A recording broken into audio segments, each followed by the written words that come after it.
Hi, class. So, the group that I have chosen to write my final paper about and to speak with you about today is a group called the McKeesport College Club. And the McKeesport College Club is made up of women from the Mon Valley who have graduated college and have a goal of meeting and raising funds to provide a scholarship for other students, female students from the Mon Valley, to further their education. So, what's interesting about the club is that it's actually 95 years old. So, this started, in the early 1920s. And they, again, back then started with a goal of creating a fund to help young women attend school. And actually, back then, what was really interesting is the history of the group wasn't that it was a scholarship, it was actually an interest-free loan. And the loan was for $50, which covered most of the women who attended school, such as like nursing school or a teaching college, covered all of their tuition. So how interesting is that in comparison to what we all, I'm sure, have seen in our student bills? But the goal of the club is really to better the community. And originally that was through pure education. The club did two things. They again, helped young women get scholarship, or in this case, funding for school. And then when they were originally founded, they actually started the first kindergarten in the Mon Valley area, which was really interesting. So when you're looking at the setup of the club and things like that, they originally started just sort of as a social club.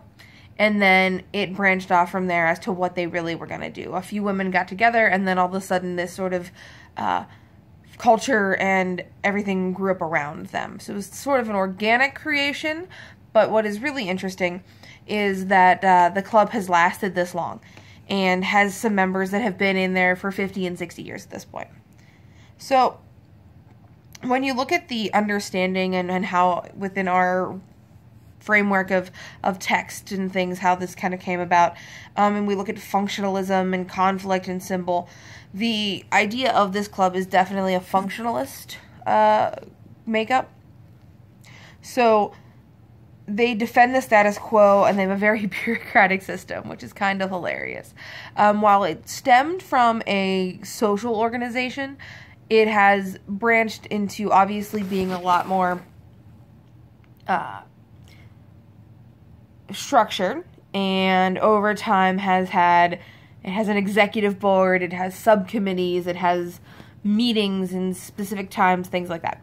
So I believe number one way that you can tell that the club is very bureaucratic is the fact that we actually held a vote on whether we should use china or very nice plasticware at a dinner that we hosted. And this was a vote that was held at the executive committee level.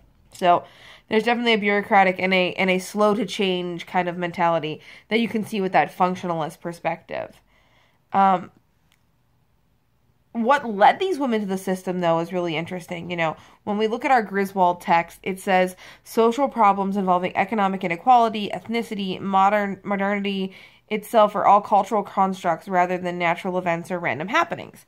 And it's definitely the economic inequality and modernity that led this group to exist. They saw that there were these women who needed or wanted to go to school, and they thought it would be great for the community, but they didn't have the ability to do so.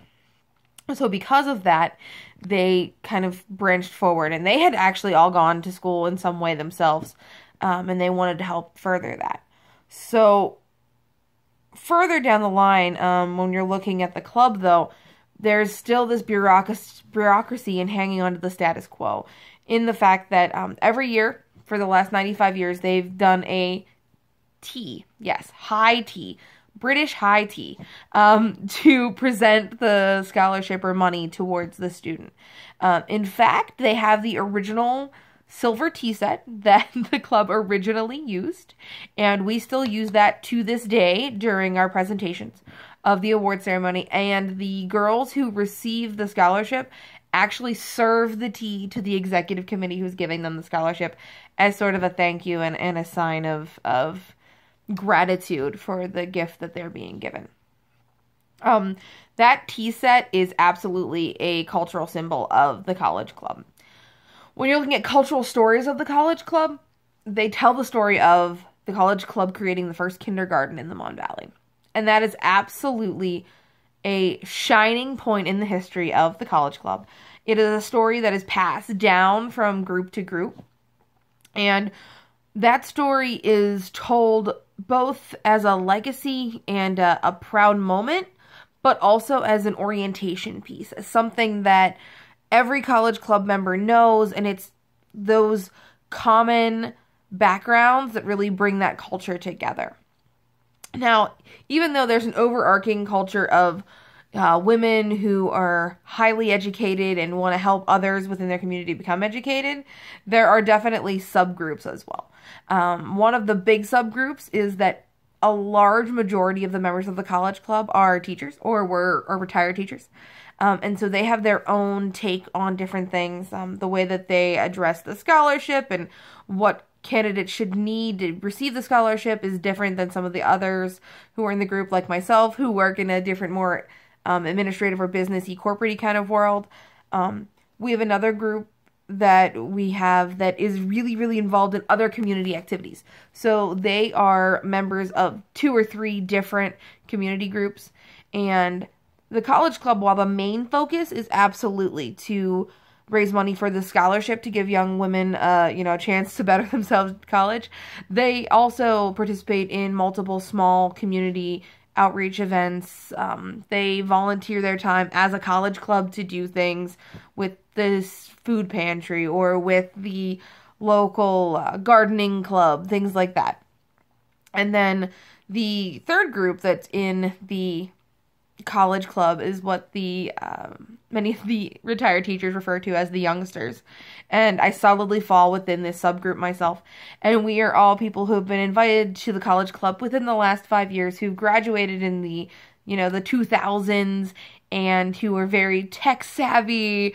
And they kind of joke that we are shaking up their status quo a lot. So while we are abiding by the functionalist culture that they have created, we definitely challenge the way that culture kind of proceeds. Across the board, there is a goal of education. There's a goal of understanding that you have to help the younger generation to ensure that your community is going to flourish and keep going. And I think that's a big piece of the college club's culture. Education really is the founding cornerstone of the culture. And then the college club furthers that via communication that is actually kind of hilariously antiquated, but so ingrained in their culture that it is, in and of itself, I would consider a cultural artifact. They do handwritten letters to all of the scholarship winners. They do handwritten letters to other members for different events. And this sort of blew me away. I love getting handwritten mail, probably because you get so little of it. But it is a cultural piece that they have that brands them as part of the college club. These handwritten notes and letters that they send throughout for communication.